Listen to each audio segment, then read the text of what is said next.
이틀째 진행된 김부겸 국무총리 후보자 인사청문회에서 야당은 김 후보자 딸 가족의 라인펀드 특혜 의혹을 집중 거론했습니다. 김 후보자는 사위가 경제 주체이고 자신은 알 수 없는 영역이라며 특혜 의혹을 적극 반박했습니다. 야당으로부터 부적격 판정을 받은 임혜숙, 박준영, 노영욱 장관 후보자를 두고 여당의 고심이 깊어지고 있습니다. 여당 내에서도 셋 다 안고 가기 어렵다는 목소리가 나오면서 문재인 대통령도 장고에 들어간 모습입니다.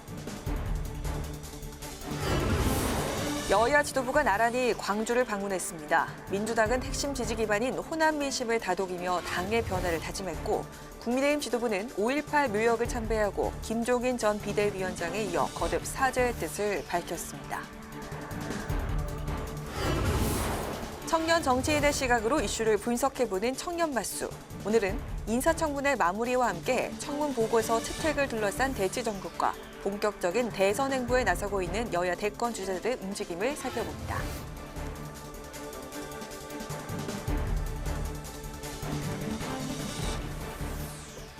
여러분 안녕하십니까? 5월 7일 의정 종합뉴스 뉴스엔 시작하겠습니다. 오늘 김부겸 국무총리 후보자 인사청문회 중계방송 관계로 늦게 시작합니다. 오늘 국회에서는 김부겸 국무총리 후보자에 대한 인사청문회가 이틀째 이어졌습니다. 딸 가족의 라인펀드 특혜 의혹이 쟁점이었는데요. 김부겸 총리 후보자는 독립적인 경제 주체인 사위가 펀드에 투자한 것인데 김부겸 가족이라는 프레임을 씌워서 공세를 하고 있다고 반박했습니다. 보도에 박지영 기자입니다. 여당은 김부겸 국무총리 후보자 딸 가족에게 제기된 라인펀드 상품 테티스 11호에 대한 특혜 의혹을 적극 방어했습니다. 김 후보자가 아무런 영향력을 미치지 않았다는 점을 부각시켰습니다. 그럼 이걸 만들 때 국무총리 후보자인 김부겸 장관으로부터 그때는 장관이 아니죠. 이제 그때는 야인인데 어떤 전화를 받거나 그런 적은 있습니까? 물론 저는 전화 받은 바 없고요. 네. 전혀 경영진 층에서는 전화 받은 사실이 없는 것으로 저는 그렇게 파악하고 있습니다. 네, 알겠습니다. 야당은 김 후보자의 정치적 영향력을 고려해 특혜성 펀드를 라임 측이 김 후보자 딸 가족에게 개설해 준 것 아니냐는 의혹을 거듭 제기했습니다. 청문회에 증인으로 출석한 라임자산 피해자 대책위원회 정부집 공동대표도 상상할 수 없는 특혜성 펀드라며 억울함을 호소하면서 울먹였습니다. 투자자 입장에서 테티스 11호 같은 펀드가 있다면 투자하시겠습니까? 그럴 제안 자체가 저 일반인들에게는 안 올 것 같습니다. 그때 피해자들한테는 2천억 피해를 입히고 그 뒤로는 이런 펀드를 만들어가지고 팔 수가 있습니까? 그리고 그 펀드 내에 가입자가 누군지 알고서 정말 피해자는 정말 어떻게 말을 하지 못했습니다. 하지만 김 후보자는 사위가 독립적인 경제 주체로 자신은 알 수 없는 영역이라고 강조했습니다. 오히려 김부겸 딸 가족이라는 프레임을 씌워 공세를 하고 있는 것이라고 반박했습니다. 무슨 알 수 없는 영역에 대해서 어떤 그림을 그려놓으시고 이런 데도 아니냐고 하시면 참 뭐라고 해야 되겠습니까? 무슨 편법을 부리거나 혹은 권력형 어떤 행세를 해서 있었다면 제가 여기까지 어떻게 버텼겠습니까? 김 후보자는 이명박, 박근혜 두 전직 대통령의 사면론에 대해선 사면은 대통령의 고유 권한으로 누구를 사면해달라 말라 할 수 없다고 전했습니다. 대북전단 살포와 관련해선 남북기본합의서와 판문점 선언에 위배되고 한반도 평화에도 도움이 되지 않는다며 엄정한 법 집행을 해야 한다고 말했습니다. 또 총리가 된다면 마지막으로 주어진 공직이라고 생각한다며 차기 대선 출마의 뜻이 없음을 밝혔습니다. 국회방송 박지영입니다.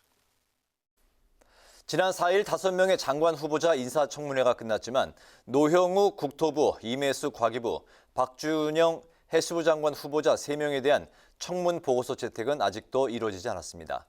야당이 청문 보고서 채택을 거부하고 있는 상황에서 더불어민주당은 최대한 협상을 이어갈 방침인데 일각에서는 셋 다 안고 가기는 어렵다는 목소리가 나오고 있습니다. 김희연 기자가 보도합니다. 더불어민주당은 노형욱, 임혜숙, 박준영 장관 후보자의 청문 보고서 채택을 놓고 일단 야당과 최대한 협상하겠다는 방침입니다. 세 후보 모두 일부 도덕적 흠결이 있지만 장관직을 수행하지 못할 정도는 아니라는 겁니다. 그러나 국민의힘은 여전히 세 후보 모두 부적격이라며 자진 사퇴나 지명 철회를 주장하고 있고 민주당 일각에서도 한두 명 낭만은 각오해야 한다는 목소리가 나옵니다.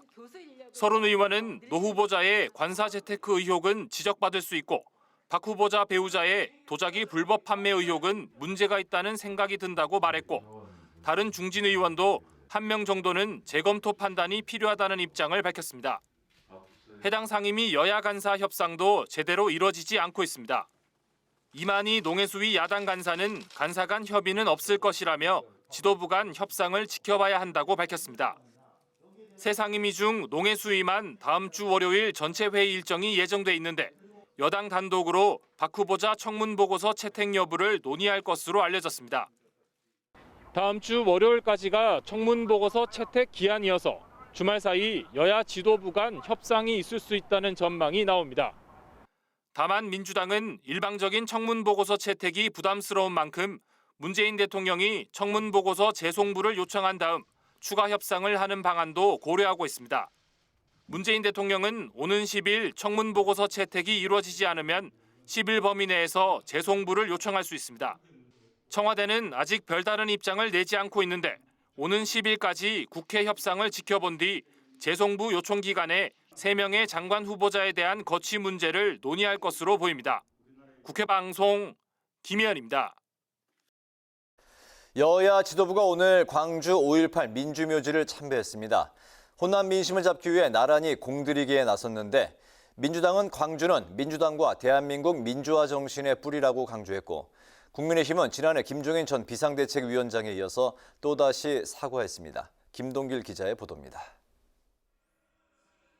더불어민주당은 새 지도부 구성 후 처음으로 5.18 민주묘지를 참배하고 광주에서 최고위원회의를 열어 호남 민심을 살폈습니다. 4.7 재보선 참패 후 전통적 최대 지지 기반인 호남에서 민심을 추스르겠다는 의지로 해석됩니다. 송영길 대표는 대한민국 민주화 정신의 뿌리인 5.18 정신을 계승해 민주당의 변화와 혁신을 이끌겠다고 강조했습니다. 더욱더 광주의 정신을 잘 받들어서 문재인 정부를 성공시키고 제4기 민주정부 수립에 전력을 다하겠다는 말씀을 드리겠습니다.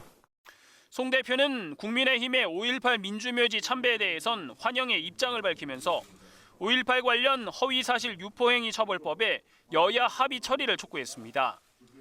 국민의힘 김기현 대표 권한대행은 원내대표 취임 후 첫 지역 방문 일정으로 광주를 택했습니다. 김 대표 권한대행은 5.18 민주묘지 참배 후 5.18은 우리의 아픈 역사라며 유가족과 희생자 등 모든 분들께 깊은 사죄의 말씀을 올린다고 말했습니다. 우리 역사를 잘 치유하고 민주 영령들의 그 뜻을 승계 발전시켜 나가는 것이 우리 국민이 해야 될 역사적 책임이라고 생각하고 국민의힘 지도부는 참배 과정에서 광주 전남대학생 진보연합 학생들의 거센 항의에 곤욕을 치르기도 했습니다.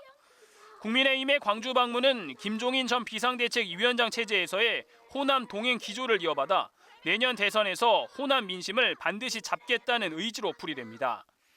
여야 지도부가 5.18 기념식도 아닌데 광주를 동시에 방문한 것은 이례적인 일로 내년 대선을 앞두고 여야의 호남 민심 잡기 경쟁이 시작된 모양새입니다.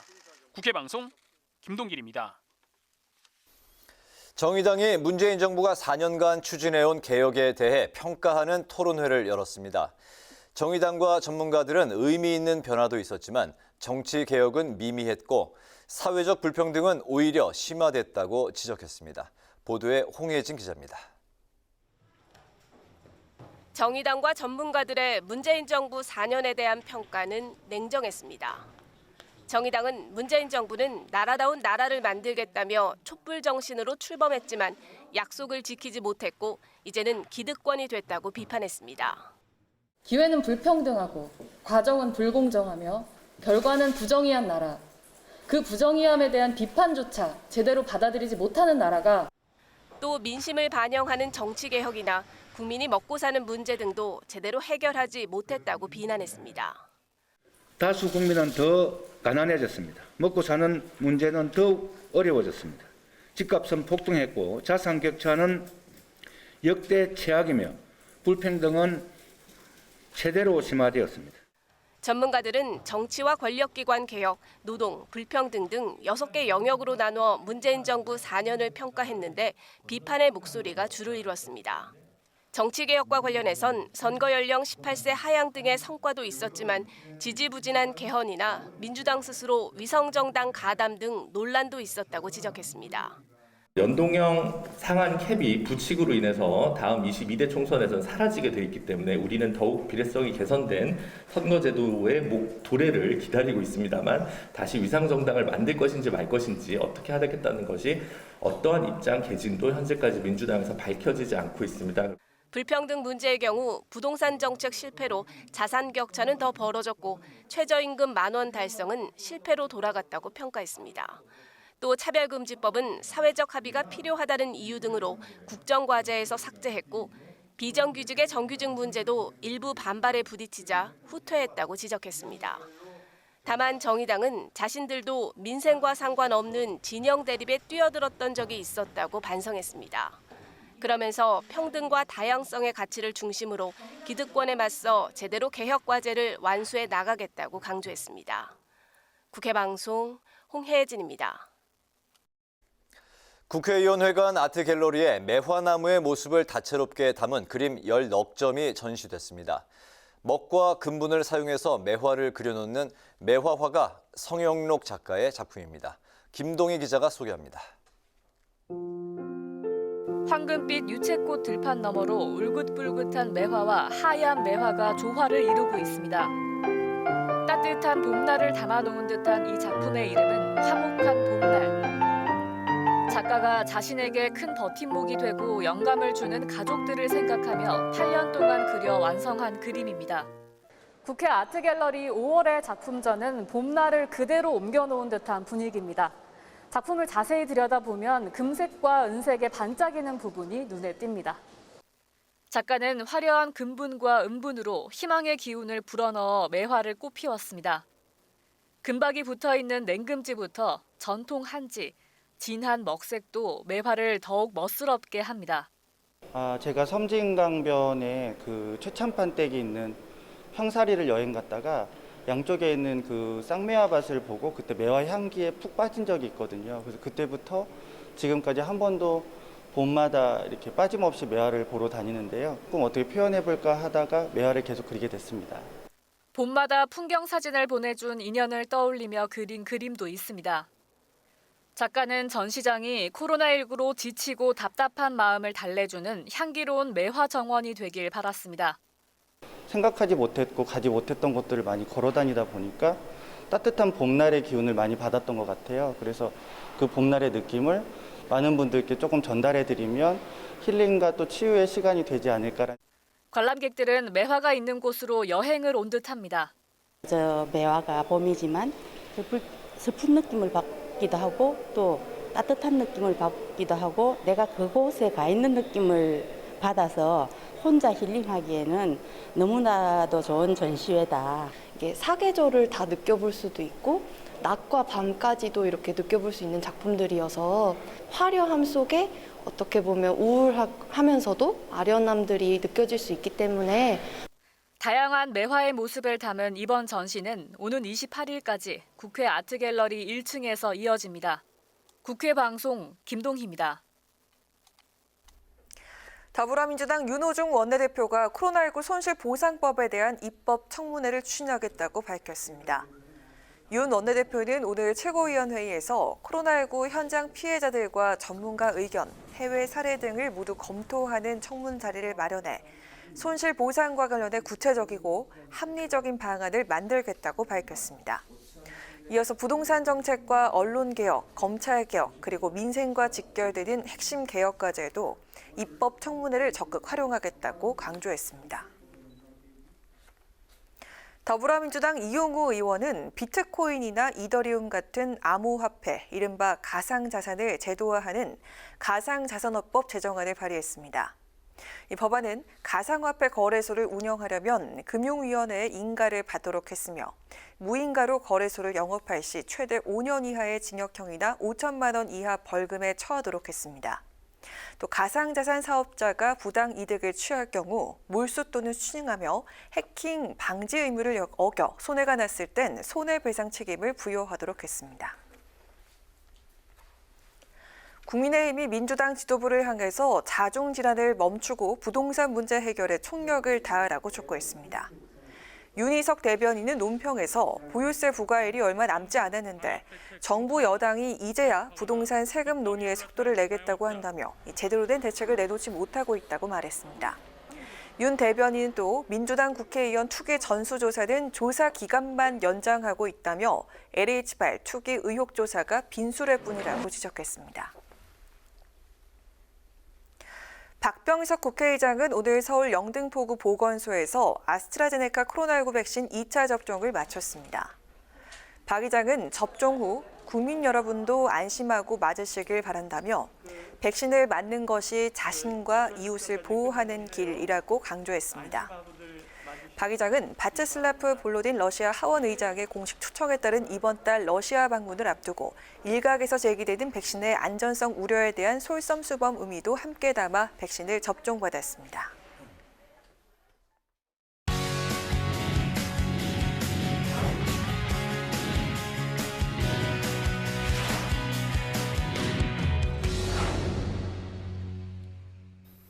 네, 오늘 이슈 분석 한도영 기자와 함께합니다. 한도영 기자, 어서 오십시오. 네, 최근 민주당에서 대선 후보를 언제 뽑을지를 놓고 계속해서 이제 마찰이 나오는 것 같은데요. 이게 이제 어떤 일인가요? 네, 민주당은 이 당헌에 따르면은 이 대통령 선거일 180일 전까지 이 대선 후보를 확정하도록 되어 있는데 이 경선 시기를 좀 뒤로 미루자는 이야기가 나오는 겁니다.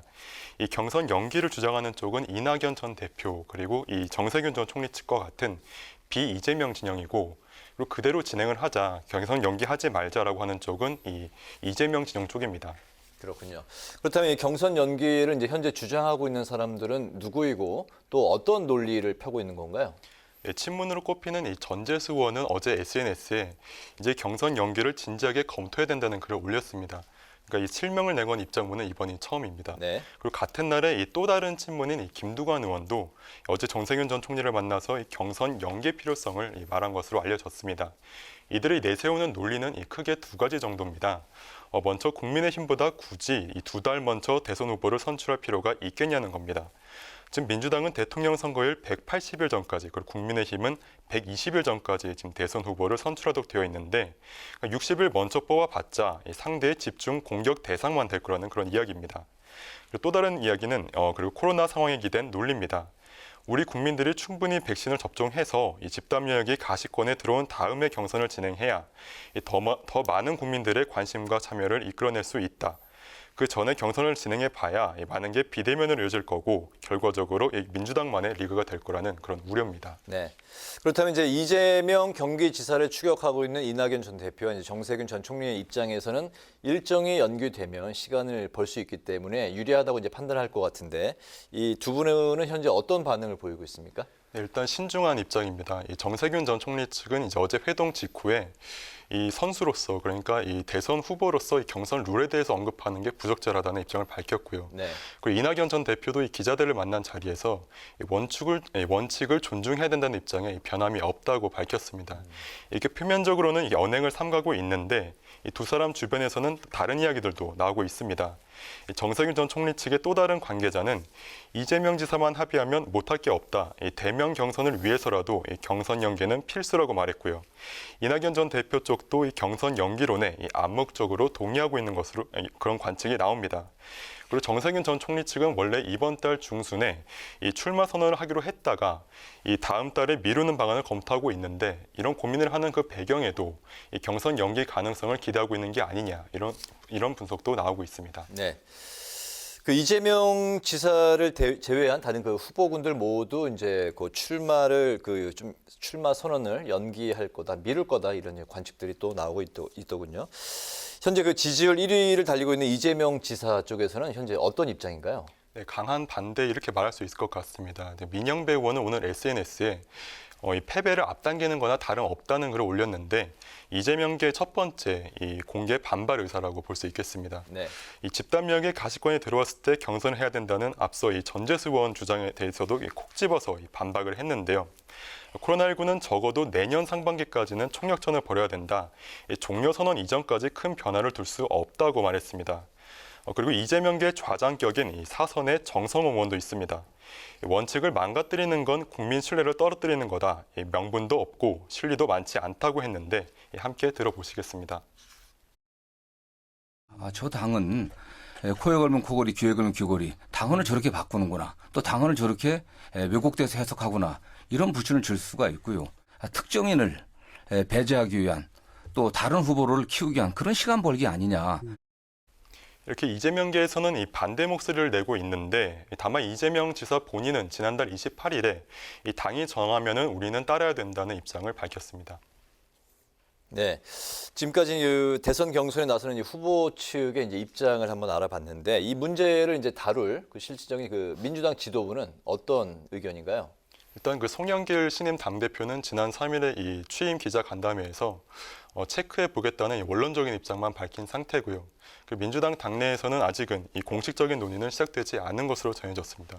그러니까 어느 쪽으로 이제 진행이 될지 결정이 될지 여부는 좀 더 지켜봐야 될 것 같지만 일단 지도부 일부에서는 이 후보 전원이 동의하지 않는데 이 경선 일정을 미룰 수 있겠느냐 약간 조심스러운 입장도 표출한 걸로 알려졌습니다. 알겠습니다. 이번에 그 국민의힘 상황을 좀 살펴보겠습니다. 새로운 그 당대표를 향한 그 대진표 윤곽이 점점 좀 드러나고 있다고요? 네, 어제 이 전당대회 이 준비위원회가 출범을 했고 그리고 점점 이 당권 경쟁이 본격화되고 있는데 네. 이 주호영 전 원내대표 그리고 나경원 전 의원 이렇게 양강구도로 진행될 거라는 그런 분석이 점점 힘을 얻고 있습니다. 네. 화면을 보시면은 이 지난 1일에 실시된 여론조사의 결과인데요. 이 나경원 전 의원이 18%로 1위, 그리고 주호영 전 원내대표가 13%로 2위, 그리고 그 뒤를 김웅 의원이 7% 3위를 기록했습니다. 주 전 원내대표는 다음 주에 출마를 선언할 예정이고요. 그리고 나경원 전 의원은 아직 출마를 고심하고 있는 것으로 전해졌습니다.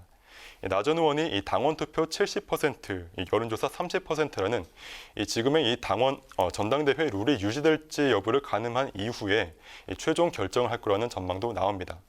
참고로 나 전 의원은 지난 보궐선거 당내 경선에서 높은 당원 지지세를 확인한 바 있었습니다. 네.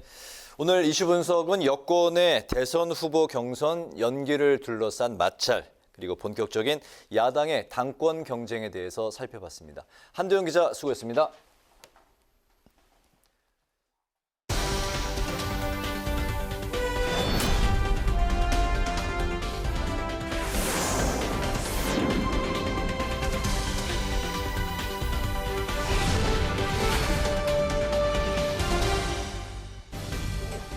강하락의 정치톡 시간입니다. 5월 7일 시선을 집중시킨 정치 뉴스 만나보시죠. 오늘의 첫 번째 정치톡은 황소와 꽃두레입니다.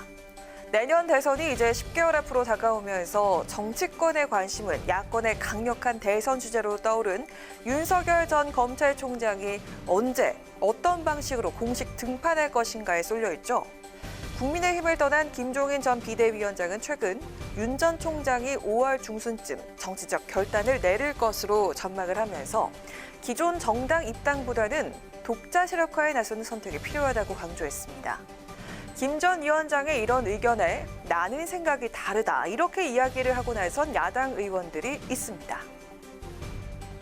본인의 희망사항이죠. 5월까지 나오고 좀 상의 좀 하자 이런 뜻일 텐데 윤석열 총장 입장에서는 조금 더 시간을 두고 보는 것 같아요. 지금 보면은 아직 그 국정 어떻게 운영할 것인지 이런 데 대한 자기 확신 이게 조금 좀 부족한 것 같고 부족하다고 보십니까? 5월 한 6월까지도 갈 것 같아요. 네, 김종인 위원장님이 이렇게 이제 하시는 말씀이나 그동안의 행보를 보시면 이제 이 일하시는 스타일이 이 소에 이제 콧뚜레를 꿰가지고 본인이 원하는 곳으로 가서 본인이 원하는 물을 마시게 하는 스타일이에요. 저는 뭐 윤석열이라는 이 황소는 저 누가 끌고 가는 대로 이렇게 끌려가는 소는 아니라고 봅니다.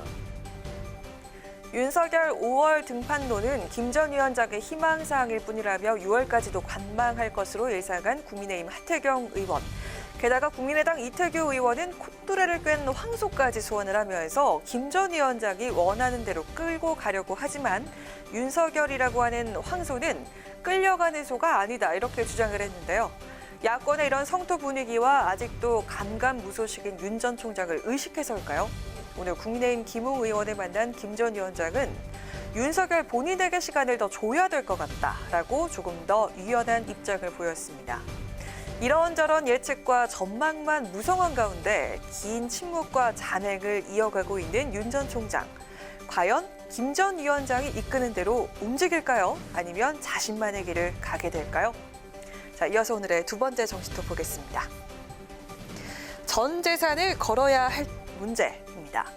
지난 재보선에서 20대 표심의 무서움을 절감한 더불어민주당. 어제 당내 초선 모임이 20대 청년들을 초청해서 직접 쓴소리를 듣는 간담회를 개최했었는데요. 이 자리에 참석한 이탄희 의원이 오늘 현장에서 나왔던 20대들의 목소리를 전했습니다. 이 의원이 가장 인상적이었다고 언급한 한 청년의 발언, 군 가산점제 관련 내용이었습니다. 직접 들어보시죠. 사람들을 표로만 보고 있지 않아? 나는 현재 이 분노는 남성들의 특혜에 대한 분노가 아니고 공정을 원한다는 점을 아직까지도 민주당은 파악하지 못하고 있다는 점에서 가야 할 길이 넓구나라는 생각을 갖습니다. 이 의원은 20대 남성들이 군 가산점을 요구하는 건 여성과의 관계에서 상대적인 우위를 점하려는 게 아니라 나라를 위해서 일한 데 대한 정당한 보상을 달라는 것이었다고 전했습니다. 군 가산점을 특혜로 접근할 게 아니라 공정의 문제로 접근해야 한다는 건데요. 그러면서 청년들이 느끼는 불안감의 근본 배경과 해법에 대해서 이렇게 이야기했습니다. 20, 30대 문제는 그냥 부모를 잘 안 만나면 세대가 통째로 서민이 된 그런 세대의 문제인 거예요. 이런 불안 상태에서 정당한 대가 없이 희생을 요구하는 것, 이거에 대해서 분노하는 게 바로 20대 남성의 군대 문제를 바라보는 마음이거든요. 결국은 그 배경에 있는 이 전생애적인 경제적 불평등 문제, 이걸 전면으로 다루는 수밖에 없다. 언발의 오줌 누기 시기의 대책으로는 안 되고요. 이거는 전 재산을 다 걸어야 될 문제다. 이런 걸 다시 한번 느꼈습니다. 20, 30대의 문제가 단지 청년들만의 문제가 아닌 40, 50대 부모 세대를 포함한 모든 생애 주기의 경제적 불평등과 연결이 돼 있다고 이야기하는 의원. 그렇기 때문에 땜질식의 대책이 아닌 그야말로 집중해서 모든 걸 걸어야 할 문제란 건데요. 20대 청년들의 돌직구와 쓴소리에 느낀 바가 많은 것 같죠. 앞으로 민주당 초선 모임에서 청년 TF를 만들 거라고 하니까요. 모든 역량을 집중한 청년 정책들이 나와줄지 기대를 해봐야겠습니다. 지금까지 강아랑의 정치톡이었습니다.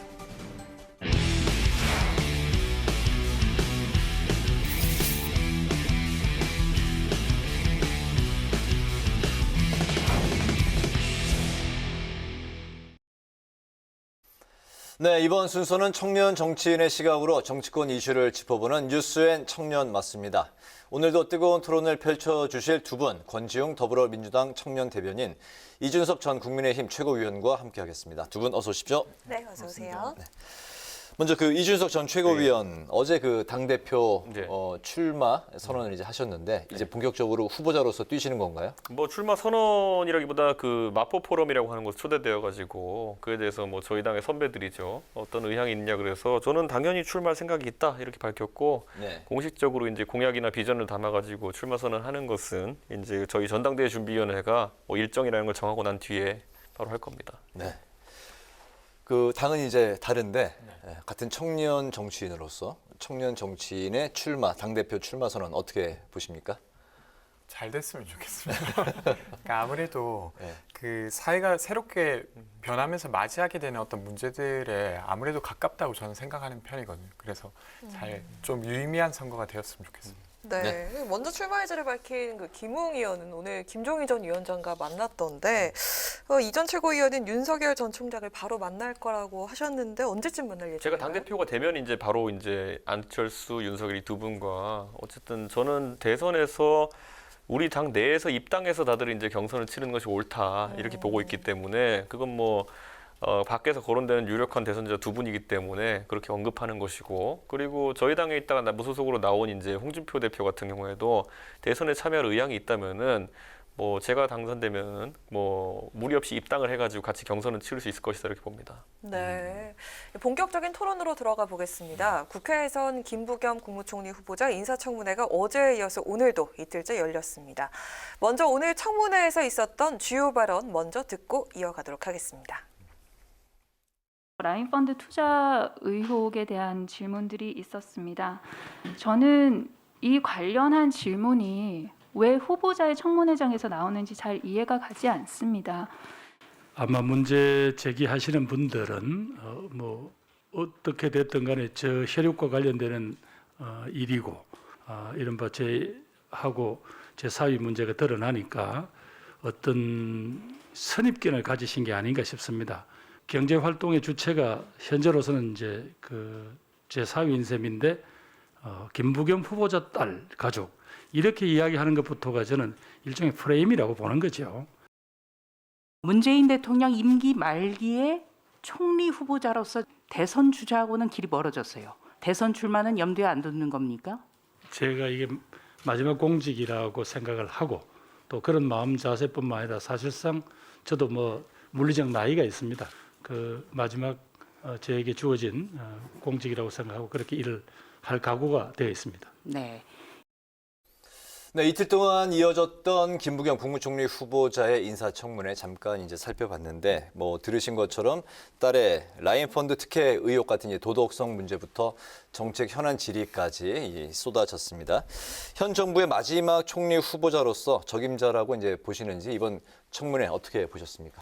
저는 뭐 김부겸 후보자 같은 경우에는 장관 청문회를 한번 거쳤기 때문에 도덕성 측면에서 새로운 것이 많이 나오진 않을 것이다. 뭐 이런 예측을 했고요. 이번 라인펀드 사태 같은 경우에는 이제 그 몇 안 되는 새롭게 확인되는 사실들이기 때문에 관심이 집중되는 것 같습니다. 오늘 이제 피해자 모임에서도 나오신 분이 있었던 것처럼 사실 펀드를 특혜 설립했다라는 것이 사실이라고 하면은 사실 조국 장관 사태부터 이게 좀 주목받지 않았습니까?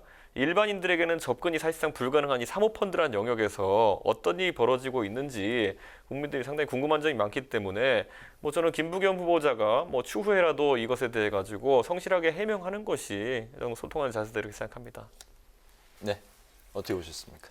저는 일단은 총리 후보자로는 좀 적합한 후보가 드러난 게 아닌가 이런 생각을 했습니다. 어떤 면에서였냐면 예를 들면 가상화폐 관련해서도 그 거래를 인정하고 그것을 제도화하는 걸 검토하겠다고 했고 그리고 이사 대책을 도입하는 추진하는 것뿐만 아니라 종부세 대상이 확대되는 것과 관련해서 세금 감면도 검토하겠다. 그리고 이재용 부사장 의 사면도 경제계의 의견을 부회장. 듣겠다 이렇게 했는데 사실 제 의견과 일치하진 않더라도 그런 어떤 의견을 균형 잡게 듣겠다라고 하는 것 자체는 좀 적합한 모습이지 않았나 싶습니다. 네.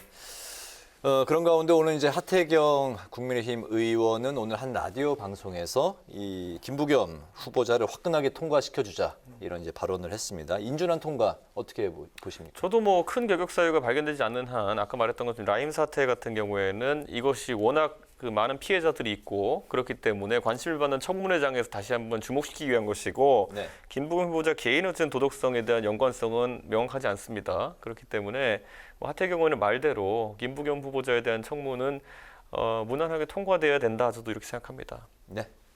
저도 비슷한 생각입니다. 네, 알겠습니다. 네. 특히나 이 야당의 부적격 판정을 받은 세 후보자가 있죠. 임혜숙, 박준영, 노영욱 세 후보자인데요. 여당도 일단은 좀 여론의 추이를 지켜보자 이런 입장인데 또 청년들 입장도 들어보고 싶은데요. 먼저 권지웅 대변인부터. 네. 저는 세 후보자 모두 부적격이라고 생각하진 않고요. 개인적으로는. 근데 임혜숙 후보자 같은 경우에는 다운계약서 논란이 있는데 저는 사실 개인적으로는 잘 납득이 안 됩니다. 그러니까 매매 거래에 근거가 되는 계약서를 잘 모르고 있었다라고 하는 게 좀 이해가 잘 안 되는 부분이고 그리고 노영욱 후보자 관련해서는 사실 공직자로서 이제 세종시에 가면서 특별 공급을 받은 것이고 사실 거기에 아파트 특별 공급을 하는 이유는 그러니까 공직자의 주거 안정을 꾀하게 하기 위함이지 사실은 그걸로 시세 차익을 보장해주기 위함은 아니거든요. 근데 어쨌건 의도가 어찌 됐건 거기에 대한 이익을 취하고 있는 부분이에요. 그래서 이 부분은 장기현 후보자의 자격 논란은 부분은 아니지만 좀 앞으로도 주요하게 다뤄져야 될 부분은 아닌가 싶습니다. 네. 저는 이번에 사실 후보자 3명에 대해 가지고 지금까지 여당과 다르게 다소 유보적인 입장을 취하고 있는 것은 재보궐선거 이후에 아무래도 여론이 부담되기 때문일 텐데 이게 항상 보면 청문회에서 실제적으로 범한 과실의 문제가 얼마나 크고 작음과 관계없이 우선 여론이 어떻게 반응하냐 그리고 후보자 거기에 대해서 얼마나 진실되게 해명을 하고 또 때로는 뭐 사과할 게 있으면 사과하느냐 여기에 따라서 바뀔 수 있는 부분이 있기 때문에 저는 지금 그런데 제가 받는 느낌으로는 예를 들어 박준영 후보자 같은 경우에는 너무 과량의 어쨌든 이삿짐을 들고 와가지고 그것을 판매 목적으로 들여온 것이 아니냐 이 의혹에 대해 가지고는 지금까지 청문회에서 찾아보기 힘들었던 유형의 의혹인데 이게 일반 국민들한테 굉장히 아프게 다가오는 것이 예를 들어 뭐 젊은 사람들 중에서 해외 직구나 이런 거 해보신 분들은 아실 겁니다. 보통 해외에서 어떤 좋은 물건이 있어서 직접 구매를 통해 가지고 사온다 하더라도 개인 통관을 할 수 있는 양이 굉장히 적습니다. 네. 예를 들어 $200 이하의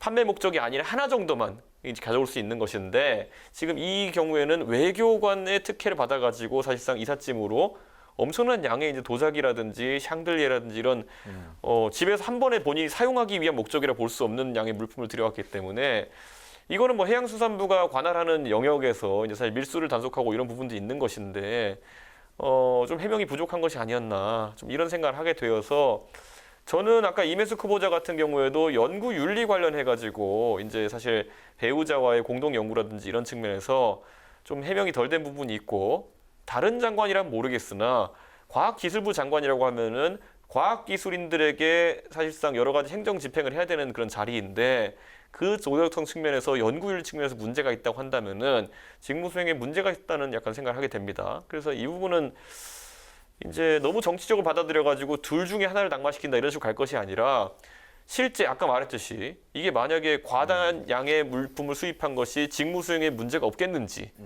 왜냐하면 기강이라는 것이 딱 장부터 해가지고 딱 확립되는 것인데 그런 부분 그리고 연구 윤리에 대해 가지고 과기부 장관이 이렇게 좀 위반한 부분이 많으면은 과학기술계 전체로 그런 것들이 좀 번지지 않을지 이런 걸 판단해가지고 민주당이 결단을 좀 내렸으면 좋겠습니다. 얘기가 나오고 있는 세 분 중에 그러면 낙마를 예상하는 그 인원은 어느 정도라고 생각하세요? 저는 제가 언급한 두 분 같은 경우에는 문제가 다소 있다 보고 그 노영욱 후보자 같은 경우에도 사실 좀 실망감을 줄 수 있는 그런 어떤 관사 재테크라는 형식 예전에 김의겸 대변인에 대해서 한번 지적되었던 형식이기 때문에 좀 놀라는 분들이 있는 것 같은데 저는 이것은 그래도 아까 제가 말했던 것처럼 진실한 사과와 더불어 가지고 그 당시 관행이었던 점을 참작해 가지고 이 부분은 무난하게 통과될 수 있다 이렇게 봅니다. 일단 알겠습니다.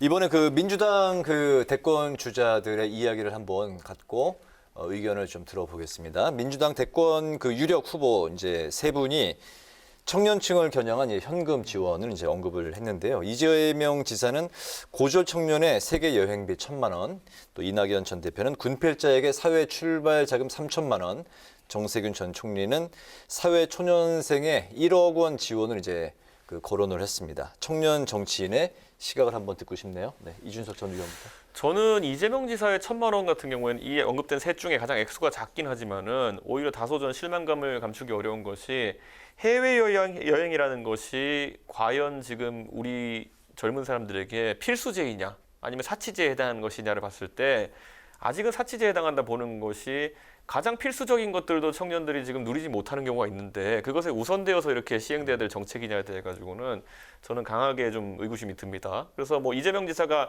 아이디어 차원이라고 해명했지만은 저는 다소 부적절한 어떤 그런 아이디어가 아니었나 이런 생각을 하게 되고요. 네. 이낙연 대표의 이제 3천만 원 전역시 자금 지원 같은 경우에는 약간 형식은 다르지만은 저 같은 경우에 이것을 뭐 일시금 형태로 지급하는 것이 아니라 예를 들어 뭐 3천만 원까지는 안 되더라도 장병들의 봉급을 현실화하는 데 사용하다든지 이런 형태로 조금만 바꾸면은 충분히 합리적인 대안이 될 수 있다. 이렇게 보고 정세균 총리의 그 사회충용생 1억 원 지원 같은 경우에는 뭐 액수가 커서 저도 처음에 놀랐습니다만은 과거에 저희 당의 나경원 서울시장 후보가 이야기했던 것처럼 이것을 어떤 단계로 나눠가지고 어떤 항목들에 대해서 집행한지에 따라 가지고는 또 아이디어가 될 수 있다 생각해가지고 저는 이 세 분의 아이디어가 뭐 비슷한 시기에 나왔기 때문에 묶여 있지만은 다소 좀 평가의 차이는 있을 것 같습니다. 네.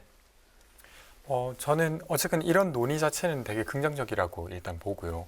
그리고 이야기해 주신 대로 조금 나누어서 보면 저는 이재명 지사의 제안이 제일 좋았습니다. 왜 그렇게 생각했냐면 사실은 청년들의 어떤 이 사회를 진입하는 이행기 과정에 이 격차를 해소하는 게 저는 지금 한국 사회에 되게 필요한 부분이라고 봐요. 네. 근데 이제 고등교육을 진학한 청년들은 등록금의 절반 정도를 사실상 장학금으로 받고 있습니다. 그러니까 만약에 공립과 사립이 좀 다르긴 하지만 사립 같은 경우는 거의 2천만 원 정도를 지원받고 있는 것과 같거든요. 근데 비진학 청년의 경우에는 그런 지원이 없어요. 네. 그래서 그들을 대상으로 사실은 그들이 어떤 경험을 할 수 있게 하겠다는 제도여서 저는 좀 긍정적이다 이렇게 봤고요. 그리고 말씀해 주신 대로 이낙연 전 대표께서 말씀해 주신 건 그러니까 군복무 제도를 저는 가산점류로 이야기하는 건 옳지 못하다고 생각합니다. 왜냐하면 그건 군대를 나오지 못한 사람들에겐 페널티가 되는 방식이거든요. 승진이나 채용에 있어서. 근데 그게 아니라 지금도 사실은 봉급이 많이 올랐지만 이병 같은 경우는 46만 원 월급이 그리고 병장도 60만 원 정도밖에 안 돼요. 그래서 되려 그 국가의 의무를 다하는 기간 동안의 경제적 보상을 논의하는 측면에서는 저는 의미가 있다고 봤고 맨 마지막으로 사실 저는 정세균 전 총리의 안은 이 정도 규모가 가능할까 싶긴 했습니다. 그러니까 사실은 이렇게 이걸로 돈을 쓰게 되면 나머지 소위 복지국가로서의 복지를 하고 있는 것들을 다시 재구성해야 되진 않나? 그래서 좀 지금으로선 섣부른 논의 아닌가 이렇게 봤었습니다. 네. 국민의힘은 지난 재보선에서 적극적으로 청년들 목소리를 들으면서 2030 세대 높은 지지를 받았는데요. 그런데 선거 이후에는 청년 정책이 나오지 않는다는 지적을 받고 있는데 앞으로 청년들의 지지를 계속 받을 수 있을까요? 아무래도 저희 당이 지금 선거 이후에 김종인 위원장의 사퇴 이후에 지도부를 이제 원내도 그렇고 저희 당 지도부 그렇고 새로 선출하는 과정에 있기 때문에 정책 행보보다는 정치 행보가 좀 부각되는 측면이 있습니다. 그런데 뭐 정책 면에서도 저희가 준비하고 있는 정책들이 있고요. 특히 20대 30대가 민감하게 반응하는 최근에 가상화폐 투자 등에 대한 문제에 대해서도 저희가 TF를 구성해가지고 법안들을 논의하고 있습니다. 사실 그런 부분과 더불어서 당내 젊은 사람들이 많이 참여할 수 있게 하는 토론 배틀이라든지 이런 제도도 준비하고 있기 때문에 네. 저는 다소 전당대회 때문에 그렇게 느끼시는 청년들이 있을지도 모르겠지만은 뭐 6월 중으로 아마 그 부분 좀 해소되지 않을까 생각합니다. 네. 네. 저는 뭐 사실은 선거 과정에서 청년들을 위한 무언가를 한다고 해서 당선된 선거는 아니었기 때문에 크게 두드러지진 않는 것 같고요. 근데 좀 의외로 저는 좀 기대하고 싶었던 게 1인 가구를 위한 특별위원회를 서울시 같은 경우는 만들었습니다. 오세훈 후보가. 근데 다수의 청년들이 1인 가구로 지내는 경우가 많이 있거든요. 그래서 이런 것들은 좀 기대해 볼 만하다고 저는 봅니다. 알겠습니다. 다음 질문 드릴게요. 그 야권에서는 현재 그 대권 주자들이 이제 뚜렷한 행보를 이제 보이지 않고 있는 상황인데 그 중에 이제 눈에 띄는 이제 한 분이 있습니다. 황교안 전 대표인데 대선 때 이제 문지기라도 하겠다 이러면서 이제 가장 적극적인 모습을 보이고 있는데 또 한미 동맹을 방치할 수 없다면서 이제 방미끼리에도 올랐습니다. 어떻게 보십니까? 저는 처음에 이 기사를 좀 접했을 때는 좀 뜬금없다는 생각은 좀 했습니다. 네? 그러니까 뜬금없다는 뜬금없다. 생각. 네. 왜 그랬냐면 지금 한미 동맹이 되게 위기 상황에 있는 상황이 아닌데 마치 이 문제가 지금 있는 상황이라서 그걸 풀러가겠다라고 말씀하신 게 좀 잘못 짚으신 건 아닌가 이런 생각을 했고 그리고 황교안 대표께서 사실은 한미 동맹 관련해서 뭔가 성과를 내거나 이런 것들이 떠오르지 않아서 이분이 가서 뭘 할 수 있을까 이런 생각이 들었습니다. 네. 저는 근데 황교안 대표가 어쨌든 총리를 지낸 인사고 대통령 권한대행까지 지냈기 때문에 실제로 이번에도 가서 미국 내에서 상당한 이제 인사들과 교류하는 모습을 보였는데요. 다만 저도 약간 안타까운 지점은 최근에 외교의 중심에 있는 주제가 백신이나 이런 문제인데 이 부분은 대통령의 방미가 예정돼 있는 상황 속에서 대통령께서도 지금 풀 수 있을까 없을까 약간 긴가민가하는 주제인데 황교안 대표께서 이런 민감한 문제를 풀어낼 수 있느냐, 혹은 가서 너무 보여주기식 행보만 하는 것은 아니냐, 이런 우려가 당내에도 있고요.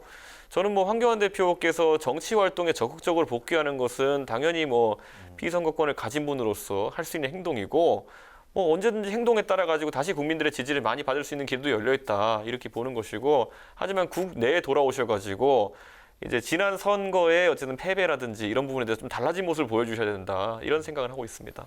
알겠습니다. 이번엔 이준석 전 의원에게만 질문을 드릴게요. 홍준표 의원은 복당 문제인데, 황교안 전 대표에서 이제 홍준표 의원까지 복당을 한다면 뭐 도로 한국당이다, 이런 이야기가 또 나올 것 같은데 어떻습니까? 일반적으로 지금까지 공천에 불복해서 탈당을 한 경우에 해당 지역구민들이 거기에서 만약에 당선을 시켜주면은 이것은 공천이 지역 주민의 의사와 맞지 않았다는 것을 의미하기 때문에 일반적인 상황에서는 복당을 바로 시켜줍니다. 근데 지금 만약에 그런 문법에 벗어나서 만약 홍준표 대표를 뭐 대선 레이스에서 배제하기 위한 목적으로 만약에 이런 복당을 불허한다고 하면은 저는 그거야말로 약간 정략적인 그런 부분이기 때문에 저는 홍준표 대표가 비록 과거의 대표 시절의 행보라든지 대선 후보의 행보에 있어가지고 다소 불만이 있는 분들이 있다 하더라도 그거는 다시 이제 대선 경선이나 홍준표 대표의 다른 정치 일정 속에서 유권자나 당원들이 판단할 문제이지, 뭔가 문지기처럼 지금의 지도부가 역할을 한다는 거는 그건 좀 과도한 권한 행사가 아니냐, 이런 생각이 있습니다. 네. 또 이런 가운데 여야 지도부가 오늘 일제히 광주를 방문했는데요. 특히 국민의힘은 김종인 전 비대위원장에 이어서 김기현 원내대표도 첫 방문지로 광주를 택하면서 호남에 공을 들이는 모습입니다. 이 행보 어떻게 보셨습니까? 저는 어쨌든 국민의힘 의원들께서 광주를 방문하는 것 자체는 좀 긍정적이라고 봅니다. 근데 이게 보여주기식을 아직 넘어서지 못했다고 생각해요. 왜 그렇게 생각하냐면 작년에 이제 4월 총선 전에도 김진태 의원 등 막말 논란이 있었는데 사실상 형식적 징계에 지나지 않았고, 그리고 작년 말에 5.18 역사 왜곡 처벌법이라든지 아니면 진상규명법이 통과될 때도 국민의힘 후보들은 의원들은 거의 다 기권하거나 반대했습니다. 그러니까 실제로 찾아가긴 하지만 그와 관련된 조치, 그러니까 5.18과 관련된 피해를 회복하거나 아니면 이 상처를 회복하는 데 있어서는 반대를 하고 있는 격이죠. 그래서 그렇게 지금까지 이걸로는 진정성이 있다고 보기는 어렵다, 이렇게 보입니다. 네. 저는 5.18에 대해 가지고 저희가 굉장히 김종인 위원장 시절부터 노력을 하고 있는 것은 뭐 동서 화합을 위해서 굉장히 중요한 부분이다. 특히 저는 이와 마찬가지로 이번에 송영길 대표께서도 취임하신 이후에 현충원 방문해서 모든 전직 대통령에 대해 가지고 예를 갖춘 것에 대해서 높게 평가합니다. 그래서 앞으로 사실 갈등의 요소라는 것이 시대를 지나면서 어느 정도 희석되고 어느 정도는 변화하는 그런 측면이 있는 것인데, 지역 갈등이나 이런 것들을 정치권에서 다시 한번 정치의 도구로 삼지 않겠다는 의지로 저는 양당의 의지 표출을 받아들이고요. 이 안타까웠던 지난 10수년간의 지역 갈등, 망국적 지역 갈등은 이제 좀 잠재워지는 분위기로 가는 것이 아닌가, 이런 생각을 합니다. 네, 잘 알겠습니다. 오늘 뉴스엔 청년 맞수는 청문회 대치 정국, 그리고 여야 대권 후보들의 움직임을 살펴봤습니다. 지금까지 권지웅 더불어민주당 청년 대변인, 이준석 국민의힘 전 최고위원과 함께했습니다. 오늘 두 분 말씀 잘 들었습니다. 맞습니다. 어버이날이자 주말인 내일도 황사 영향이 계속되겠습니다. 공기질은 나쁨과 매우 나쁨 수준을 보이는 가운데 서쪽 지역은 초미세먼지까지 겹치면서 올봄 최악의 공기질이 우려되는데요. 황사는 주말 오후부터 점차 약해지면서 휴일인 일요일 대부분 사라질 전망입니다. 올봄 들어 벌써 6번째 황사라고 하는데요. 호흡기가 약하신 분들은 외출을 자제하시는 게 좋겠습니다. 오늘 뉴스에는 여기서 마치겠습니다. 편안한 주말 보내십시오. 고맙습니다.